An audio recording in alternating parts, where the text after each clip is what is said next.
Welcome to State of Ed, a podcast about education inside the classroom and out. My name is Marc. And I'm Nick Simone. How are you, Nick? I'm good. I've returned from Kentucky, so a little tired, but doing okay. Welcome Yourself? back. Welcome back. What's the time differential? 12 hours there in Kentucky? That would be no time difference. Okay. I'm thinking China. I'm sorry. Yes, yes. I always get the two confused. First, before we even get into anything, I have to just let you know we've reached another milestone. We have over 200 downloads, so I really want to send out my heartfelt appreciation to our listeners. And we have people who are listening in New York and New Jersey, out in California. We have some people in Illinois listening, Virginia, of course. We have some Michigan folks, so we're big Wolverine fans. We hate Buckeyes, right? Well, no, we like Buckeyes once we get Ohio people. Right, well, then I'll go back and I'll edit this out. But until that point, we absolutely hate Buckeyes. You got to go with this, Nick. Come on. Okay. This is how we get more Michigan people to listen.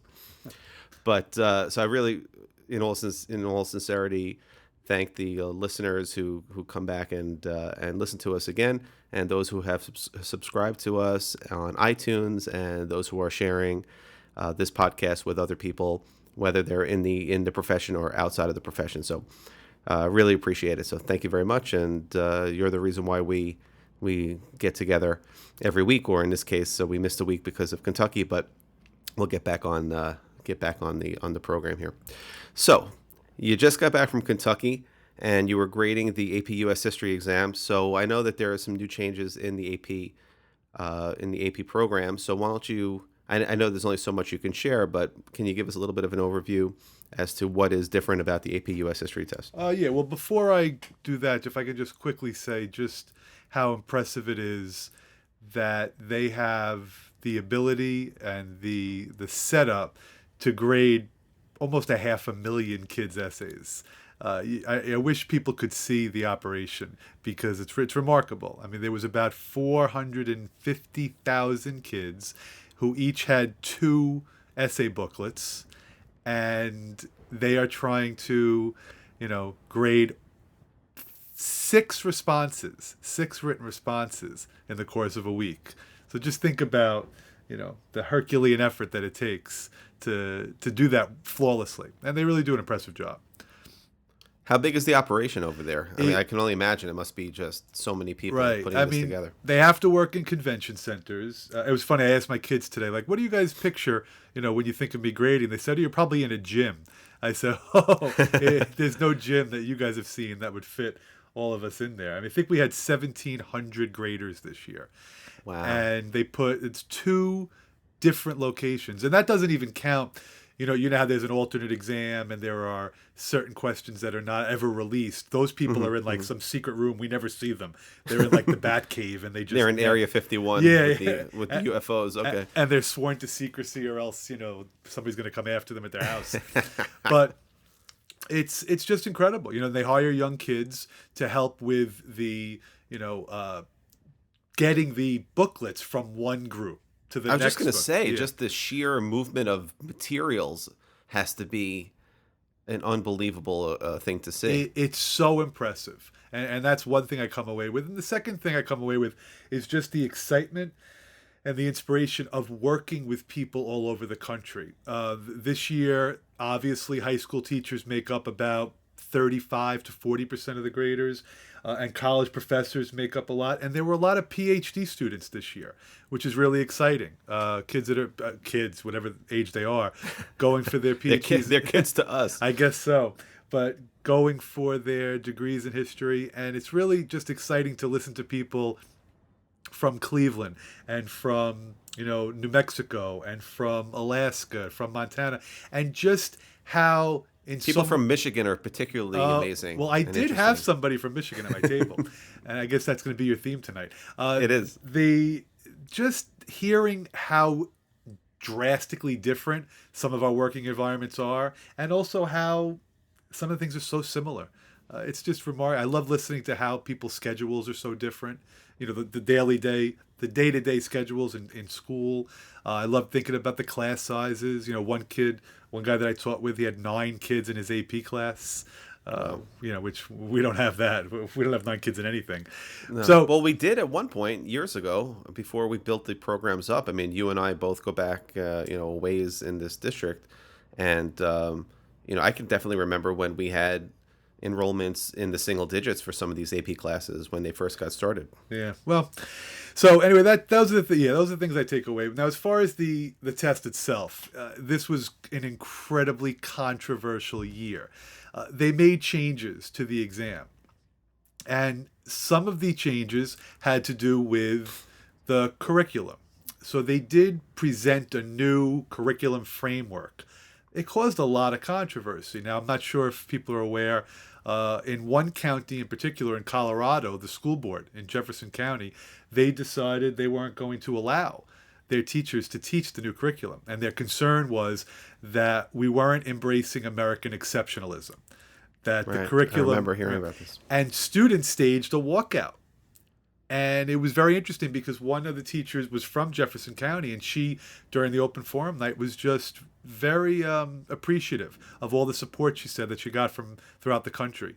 And she wanted everybody to know that we, were pleased because, again, without maybe going into too much detail, there were some people who thought that the course was too overly critical of American history and what we've done in the past. I think Is that almost like a Howard Zinn-esque approach to history? Well, yes and no. That's what people thought, but that's really not what the course was. And I really spent a lot of time at the beginning of the year explaining. My students, we talked about it. When you present history, I think the way most teachers present it is, here's what happened, but now let's try to, debate whether or not the government made the right decision or what the interpretations are. It's hard to argue with the fact that we intern Japanese Americans. Well, all right. Well, obviously, internment aside, I think you're presuming that in history classes that are taught well, those things are going on. But the question is, in history classes in general, when the quality of teaching is at a moderate level or maybe even lower than that, that's not happening. These things history is basically something that is taken for granted. It happened, and therefore that's the only outcome that could have ever happened, as opposed to looking and examining particular moments or eras and taking a look at what could have been or what the alternatives were and whether or not the decisions that were made were valid decisions or proper decisions or what the ramifications of those decisions were. So in the higher level classes, those are the things that they're discussing. In the lower level classes, they're simply just telling the students, or the students are reading about what happened as if that was the only potential outcome. Well, I think when you have this discussion, I think it's important to use specifics. And the reason why is because if somebody's going to criticize the new curriculum, I want to know specific. I don't want the criticism to be it's making America look bad. To me, that's too vague. Right. Nobody. I mean, I'm incredibly patriotic and love my country, but the way I present the class has always been America expanded westward, as an example, and as part of that expansion, Native American. Right. So now it's up to the students to decide: did the government act appropriately? Was the government incorrect in how it handled Native Americans? That's what a solid American history classroom atmosphere would look like. And I think some of the critics were a little bit concerned because they might have viewed the new framework as only being critical. And I think that's where some of the misunderstanding took place. Right. But again, just to come back to my point, when teachers will present manifest destiny and they'll just sort of explain that as a fait accompli, that this was how it was supposed to be, it was destined, and therefore we went west, and therefore we acquired land, and the United States became what it became. And it was all sort of part and parcel, and therefore justified, almost like Machiavellian in some way. The ends justify the means. Right. But again, what you're doing in your classroom, and what effective teachers in history in particular are doing, across the country, is they're presenting different perspectives. And that goes back to Zinn.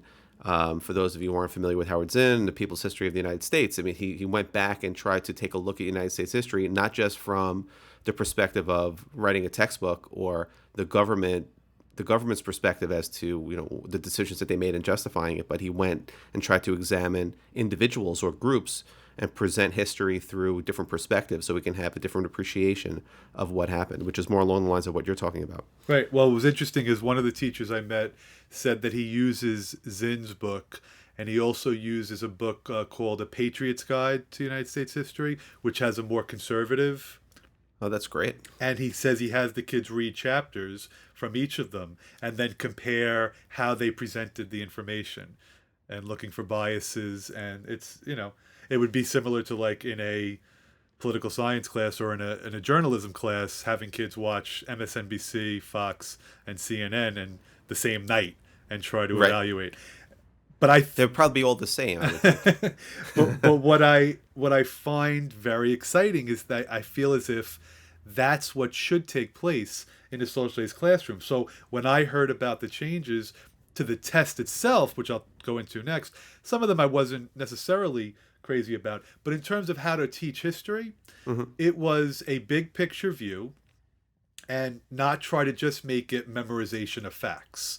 Let's have a little bit more, because we can always look up facts, but let's try to have, and that is also in line with what Common Core is trying to accomplish. So I think with all of these changes, sometimes it's not the changes that are the problem. It's how people are clearly explaining and implementing the changes. People hear Common Core, they link it up with tests. That's not what Common Core is. Common Core is about student-centered learning and higher level analysis. So anyway, but that's just to interrupt. I'm sorry, but that is why you're talking about the good parts of Common Core, right? The part that's vilified is the test. So Common Core now has become the Common Core exam and not the other good parts of Common Core, which you're alluding to. Right. So, I mean, we could spend, obviously, hours just talking about this, but I think that, I know College Board is going to probably tweak a few things, but overall, I think the experience from the curriculum standpoint, from all the teachers I spoke to, people were pretty happy and comfortable with it. Now, as far as the exam itself, the changes had to do with more of an emphasis on historical thinking skills. And what some teachers were concerned about is, why aren't we just teaching American history for students who many of them will not major in history? Okay. Why are we trying to teach 15, 16, and 17-year-olds to be historians, to look at history? That's how the exam has changed. So how the old essays used to be graded holistically. Okay. You have an essay on the Great Depression, Hoover versus FDR, how they responded. It would just be an essay. You would read it and give it a score. Now, kids have to accomplish certain skills in the writing of the essay, and they get a point value on a rubric based on doing that certain task. So let me just back up for a second. So can you talk about the difference, because this is not the first time you've scored these exams. So can you just talk about the difference in the training procedure? Because I would imagine that with this new rubric, they probably had to reimagine how they train everybody. Very time consuming, although I will say in general, the whole process for the training is incredible. They will pull thousands of essays before anybody gets there. And they try to find examples for every score across the rubric.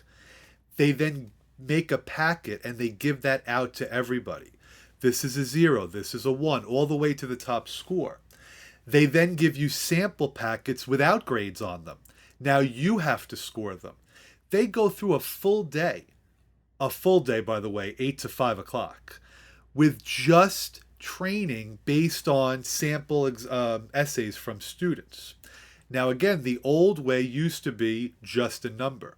The new way, you did have to check off for each component of the essay. So if you're asking me the difference, teachers found it much more time consuming, because it used to be you read an essay, give it a score. Right. Now, while you're reading the essay, you have to be marking things off on the side. So there are multiple components that you have to be looking for simultaneously. Exactly. So I think the first time around, Obviously, it was challenging, but I felt as if teachers were getting just more and more comfortable with the process.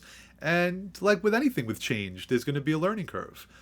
So, some teachers might be critical and say we might not be really teaching how to write clear essays because kids have to be focused so much on each task. So they're trying to figure out how to get points instead of trying to write a cohesive essay. Right, but you know what? There was one day during the week where they had a great workshop to help teachers with this that were not grading those essays because everybody grades a different component. And one teacher said, a good essay is still a good essay. If a student knows how to write and if a student knows history, he or she will get a good grade. And I think that's the truth. No matter what you're doing, good is good.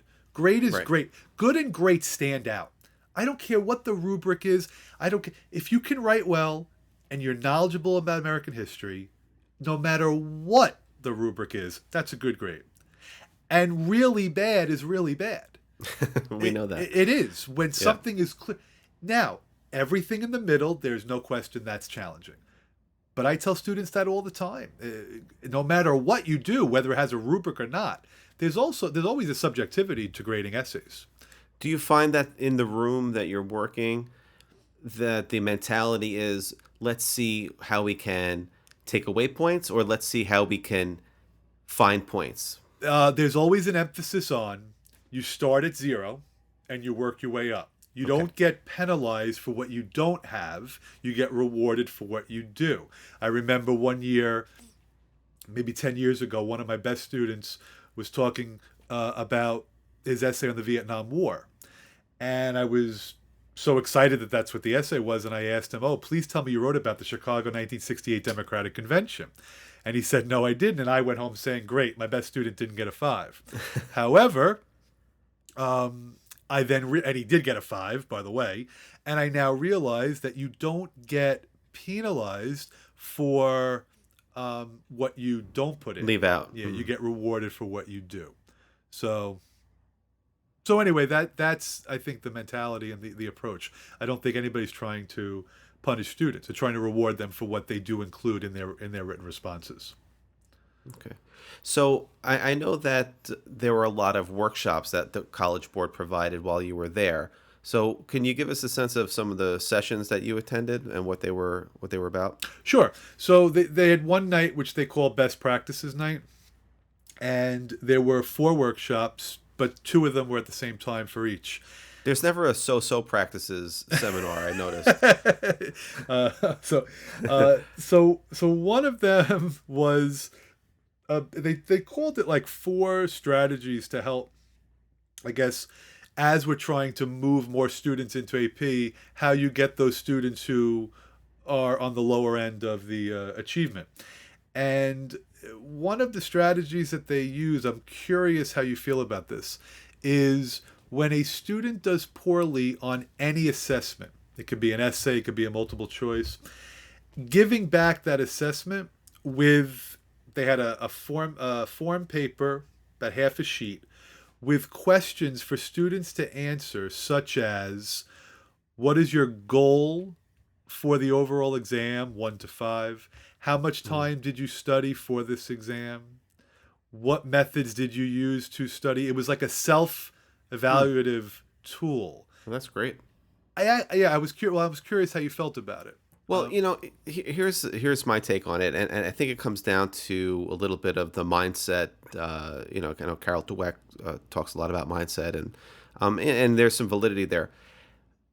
Have often joked with students when we talk about essay writing that they typically have this type of approach. I give them the essay, and in their minds, they say to themselves, "How can I get this out of my life as quickly as possible?" Because they, in many cases, dread having to write the essay. So what do? They write very, very quickly. They try to put it together. Not that they're not caring, and not that they don't want to do well, because they do, by and large. And then when it's over and they hand it to me, they never want to see or hear from that essay ever again. And I think one of the things that we have to do a better job across the board teaching is the concept that writing is rewriting. And it's not simply about the first draft and the first time your pen touches the paper. It's about so much more than that. And when you go back and you revisit the things that you've written, only then can you even make heads or tails of what you've said or have tried to say, and then expand upon it, organize it better, and give it another pass. But because of the volume of work and because of the way that we sort of approach it, it just and then that involves a lot more grading for the teacher, because now you're grading that essay twice instead of once.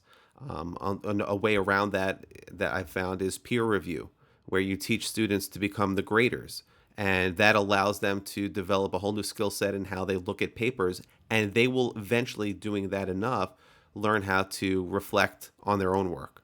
So, when you're saying that you give students this little almost like an exit poll kind of thing. I like that, because any tool that gets students thinking about the work that they're doing as they're doing it, or before they're doing it, or after they've concluded, is good, because I believe that self-reflection skill is lacking in many, many students. And the stronger we can make that, the more successful they'll be in writing or anything else. Yeah, I liked it, and I thought that's something I would definitely employ next year. And I think it's really important. Sometimes I don't think I emphasize this enough. We have to get out of the habit of saying homework is X amount of time. Homework is a different amount of time for every student. Studying is a different amount. The reality is there are some students who do not need to study for a test and can do incredibly well. It is a fact. There are some Right. kids that can listen. Now, we're talking about a history class. Let's think about a math class. There are some kids who get it right away. That's They right. get it right away. They understand how to do the problem. There are some kids who probably could have done the problem before it was explained. And they're going to come in, they're going to get 100 on that test. And then there are other students sitting in that class, maybe frustrated or not understanding why so-and-so student doesn't need to study, and maybe I'm not studying as much and am doing incredibly, worse on the test. But that's the reality. Some kids, writing just comes to them naturally. They read a lot. The more you read, the better your essays are going to be. Right, that's true. And just to take it one step further, because now just to look at it from the administrative side, if you are a teacher and you are, let's say, that math teacher, and you put up the problem and you think you've taught it well, and then you call on that great student who really knows his stuff or her stuff, and they answer the question, you think that you've successfully taught it to everybody. Right. Sometimes, and sometimes that's erroneous, because they, like you said, they're along for the ride the whole way, and they pretty much get everything that you're saying, whereas other students may have fallen off along the way, and unless you're really doing a great job assessing learning as it's going on, you might not even know where or when they fell off the tracks. Absolutely. So I thought that was a good idea I got from that workshop. Another strategy, I'll be curious how you feel about it, is one teacher who uses what's called the silent seminar. And Is that anything like the silent treatment? Because I'm familiar with that. I never know how to follow up with those jokes. And It's okay. You can just laugh. I can just laugh, and that's I'm good fine enough? with that too. Okay. So the silent seminar, which really to me mirrored a blog outside of class, but this is for in class, asks students to break up into groups, and he would provide a discussion question for on a piece of paper with pages of essays attached to it. Okay. And he would hand these around to students, and students would have to answer that question with their name with his or her name attached to it. Okay. After a certain amount of time went up, you can make it 5, 7, 10 minutes. They have to then pass it to the next student. The next student also has to answer the question, but then has to respond to what the other person wrote. Okay. Can they repeat information, or they have to? It has to be new. It has to be something different. Okay. And you keep doing it, and at the end, what he had was a very nice dialogue that would take place in a seminar setting without the kids having to speak. And you could have That's a great tool for kids who don't necessarily like to participate, out loud in front of their peers, but yet want to demonstrate that they have an understanding of what's going on. right. And what I liked about, at first I thought about it and I said, well, I just do this as a blog outside of class. So why Hmm. would I do this in class? But what I like about it is the time component. Especially for the AP classes, time is a factor. When they have to write these essays, one essay they give 35 minutes to write an essay. The DBQ is 55 minutes. You have to read documents. These are Mm. incredibly daunting tasks. And you have to think quickly on your feet. You have to Mm. develop a thesis right away. You can't spend, when you're home, there's unlimited time. So when you're in a classroom setting, I thought it was an interesting type of lesson because it really would make kids. You got 5 different questions, let's say, going around the room, and you really have, and all about the same time period, of course, and you have to really connect this together, come up with good questions, come up with responses. It seems like you could accomplish a lot in, let's say, a 45 or 50-minute class. That's really good. And you get to read multiple perspectives and you get to see how to elaborate on something, Right. and see how other people look at things through perhaps different lenses. So now, if you're a teacher of another discipline, how could you modify that idea or that concept into another subject area? Well, I think with English, any of the works of literature that you are studying, you could have 3 or 4 themes that are taking place in the book at the same time, correct? And Absolutely. have kids talking about the themes. For, let's see, well, I did one. Now you go for one. Oh, that's not fair. No. Um, I guess in a math class, you could provide a problem and then ask students to, every time they pass the paper around, to show a different solution to how they would solve, that particular equation. That sounded very Common Core. Well, but isn't the whole idea really a Common Core idea? It is, except that's the one subject that I'm not on board with the Common Core. I think it depends on what the topic is. If it's counting, 11 plus 12, and they have to find 19 different ways to do that, I have a problem with that. I Right. agree with you because there's nothing wrong with the algorithm. Yeah. But I think if you're talking about finding the percent of a number or something along those lines or algebra, I think you can more positively embrace various approaches as opposed to just looking for a single approach. Yeah. It's a tough one. The math one's tough, I have to admit. I I know. and I have a big problem with math being changed midstream. I just don't understand how kids would go 4, 5, 6 years of learning math a certain way when math is clearly sequential. You can't go on Right. to the next topic until you learn the previous topics, and now you're Right. changing the way. So, but I'm sure we could figure out a way to handle it. But it was a good strategy. It's definitely something I'm going to be sharing with the teachers that I work with. So, what other strategies did you come across in the various workshops I that you attended? that really those were the two best. There was one. See again because I couldn't go to all of them in their entirety. But one guy had this review game using playing cards. I just wasn't able to stay for the whole time, but he does have it all in a Google Doc that I'm going to review, in which he was having kids take visual. So he would make playing cards and take Okay. visuals of a certain event, and then the students had to link up the visual with the written description of the correct historical event, person, controversy, war. And that's again, I was only there for a couple of minutes, so I'm probably not even doing it its full justice. It looked Okay. fun. It looked So good. it's a little bit more like a visual. Literacy, Um, right? I'm sorry. More like a visual literacy type of activity. Yeah, or a visual, index card or flash card. Probably, probably.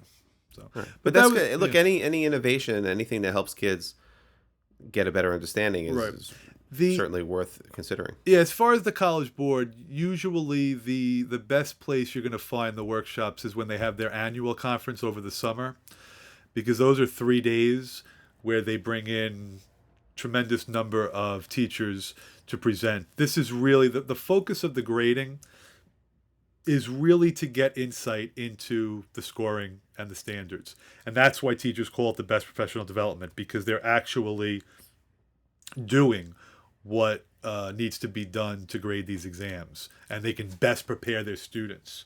to handle those challenges. And then it's great for me because not only do I bring it back for my own students, but I can bring it back for other teachers that are in my district. I can bring it back for other teachers I know in the area.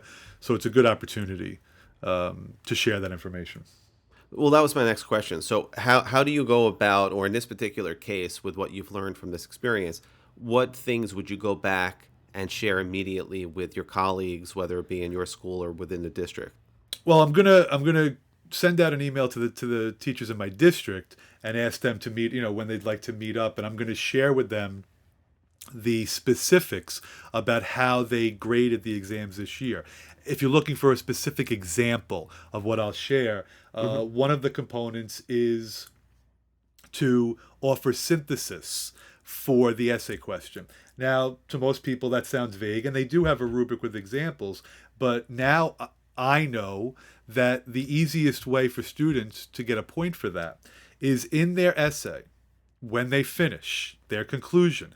I've always taught kids just kind of write what happened next in the story. If you're writing about the Great Depression, end it with, we got involved in World War II, the United States got involved in war. If you're writing an essay about the Civil War, end the essay with a paragraph on Reconstruction. Okay. I've always said that's the best way to kind of bookend your essay. It shows a sophistication. Well, I'm probably not going to do that anymore because the best way to get that synthesis point is they want kids to make a connection between the event or the theme that they are writing about and another time in history where that theme or event or whatever the topic is was seen. And they get the point. They want kids to make connections between different time periods. Sometimes that might be the next event, but it's not always. So, for example, this year's DBQ was on the rise of the conservative movement, and which is a great topic. So the time period was 1960 to 1989. How did the new write? And in the past, I would teach kids, all right, you're writing about 1960 to 1989. Well, why don't you just finish with George Bush, Bill Clinton, or the next two presidents? But that won't get them that synthesis point. So in that particular case, you would need to find another example of a political movement that's starting? Well, yeah. So I would now tell kids, well, make a connection to the conservatives today. You could mention Marco Rubio, Rand Paul. You're showing an understanding of conservatism today. Or go back to the presidencies of the 1920s when the economic policies under the Treasury Secretary Andrew Mellon was tax cuts, similar to Ronald Reagan. You're showing a connection. And how deep are they supposed to go there? Because you could really sidetrack your own essay by going very deep into that connection. So how deep does the College Board want them to go when they're making that bridge? 2 sentences, 3 sentences. Could do it in one if you have to, but just to show that they understand a semblance of an understanding. Okay. We're writing an essay about the civil rights movement. So it's not a compare and contrast. No, it's simply just to show that you get it. Yeah, exactly. And I went all year long. Now, I don't know, I may meet some of the teachers and they already understand that that's the best way to do it. But I think it's such an easy way to explain it to teachers for how kids can then achieve that goal. And I don't think it's a bad thing. I think it's nice for kids to be able to show that they can make links throughout history. You're writing an essay about the civil rights movement. Make a connection with another group of people throughout history that have faced similar discrimination. Again, I my only hesitation there, because you know that I believe in that wholeheartedly. That's how I always have taught and expect people to teach, and that's how you teach as well. Because I feel like you add validity to what they're learning, and you're also helping them develop a very important skill. But my concern is that it morphs into a compare and contrast essay, which is also a very valuable question to ask. But I'm just wondering how they can pull back and not kind of go all the way in their comparison. I think because of the time restraint, when you are given 35 minutes to write an essay, you're not going to be, and you have so many other things you have to accomplish. You're not going to have the time to do that. So you're just peppering it in. Yep. Essentially. That's all. And it's 1 point on the rubric. That's Okay, how so you. then kids have to be trained to literally just put it in as a point of reference versus developing that part of the idea. Yeah, and that's what some of the criticisms were. Are we teaching essay writing, analytical essay writing, or are we teaching to a rubric? And I Right. think and I was more along the I line can see that. Yeah. and I was more along the lines of saying I'm a little worried about this. But now I've come around to the fact that these essays are timed. And because they're timed, how great can the analysis be? Right. How you don't and by the way, you don't know the essay question. That's right. You're cold. I'd love to see teachers walk in, give them an essay, have no idea what it is, and say you have 35 minutes to write about the Mexican American War as a turning point. That's right. I'd love to see Eric Foner walk into a room and do that in 35 minutes. Right. And he's one of the best there is. He is the best. But they yeah, but so now I'm on Hey, Michael Beschloss isn't too shabby either. that is true. But I think we have to consider This is a total historian geek out that's going on right now. But for those of you who don't know any of these individuals, well, hopefully people are looking them up. So or turning this off, one or the other. I hope we didn't lose Michigan. No, Michigan's rock solid Okay. because we're diehard Wolverine fans. Yes, and you see how we've now just bookended the entire podcast. That's right. Started with Michigan, ended with Michigan. That's called a final summary, my friend. That's good. Beautiful stuff. All right. Well, I hope you enjoyed a little bit about the new AP exam. No, I do. I'm always interested in that. You know, I had one more question before we sort of wrap up that topic. Were there any administrators in attendance? There's no distinguishing between teacher, like you just have your name and your institution. So I couldn't tell you if there were any principals. My guess would be no. I don't see this as the forum for that unless they're teaching the course. Right. Even though there are workshops. The workshops for them to it's attend? one day. That's more for the annual okay. conference. The got work it. that when I went to last year's AP annual conference in Philadelphia, there were a tremendous number of conferences geared towards administrators, and that's the place for them. It's the summer. How many look can a sitting administrator take a week off to go to Louisville? It just can't happen during Right. the school year. Right. It just really can't happen. And even if it's where they're out of school already, it's the first week of the summer. There's the wrap up, graduation, so many different things. So that's why they do the AP annual conference the end of July, and it's a better time for that. You would know if there were any administrators because they'd be the ones figuring out how they're going to get all the photocopies distributed and where's everybody going to sit, Right. you know, those kinds of questions. So while you were away, I happened to come across this really interesting thing on Ed Week. It was a blog posting. It's this interactive game. I'm going to put a link to it on the show notes. It's an interactive game where you get asked 11 questions, and you could play the role of the principal, the parent, or the teacher. And as they ask questions, you go through the choices, and then you make a determination as to what you would decide. And then when it's all over, they essentially try to figure out who the type of individual you are, the type of person you are by assessing how you answered those 11 questions. And I thought it was kind of interesting because, of course, I play the role of principal, although I'm an assistant principal, but we certainly share a lot of the same battles. And a lot of those things are very realistic, and they came up, and the choices that you're provided are choices that you're faced with, every single day in some cases. I didn't play it as a parent, I didn't play it as a teacher, but I'll definitely go back and take a look at it.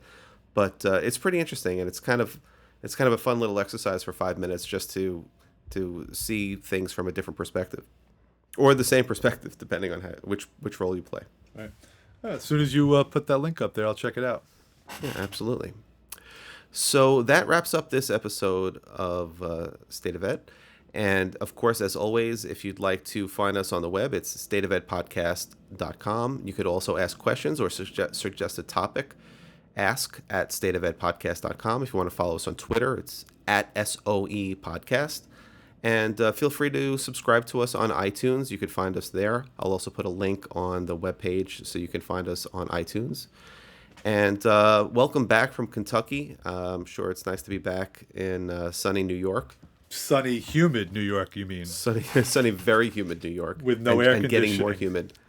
Yes, well, we had to turn the air conditioning off because it interferes with the audio. So as soon as we break, both of us will be pushing the power button on the air conditioning and running for some water. Most definitely. All right, well, welcome back, and I'm glad we got to have this conversation. Thanks for sharing your experiences in Kentucky. No problem. I'll talk to you soon. Have a good one, Nick.